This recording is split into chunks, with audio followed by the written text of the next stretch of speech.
एकदा एका नदीला एका तळ्यासोबत प्रेम झाले. ती नदी म्हणायची त्या तळ्याला, "तू माझ्यासोबत वाहून का जात नाही?" आणि ते तळं म्हणायचं त्या नदीला, "तू माझ्यासाठी थांबून का जात नाही?" दोघंही एकमेकासाठी दुःखी होते. प्रेम असूनही ते एकमेकासाठी थांबू शकत नव्हते आणि शेवटी दुरावा निर्माण झाला. एकमेकाचं प्रेम कमी होत गेलं. नदी तिच्या वाहण्यामध्ये व्यस्त झाली, पण तळं अजूनही तेथे तसाच थांबून होता. हे केवळ नदी आणि त्या तळ्यासंबंधित नाही आहे, तर आपल्या माणसाच्या बाबतीत सुद्धा असंच काही घडत असते. प्रेम दोघंही करतात, परंतु वाट मात्र एकालाच पाहावं लागते, अगदी आयुष्याच्या शेवटापर्यंत. या गोष्टीमध्ये आपल्याला प्रेमाची व्याख्या ही चुकीच्या पद्धतीने मांडताना दिसतात.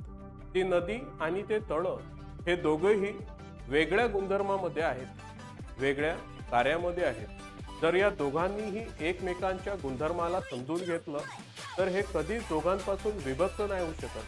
कारण की एकत्र येणे, मिलन होणे याला प्रेम नाही म्हणत.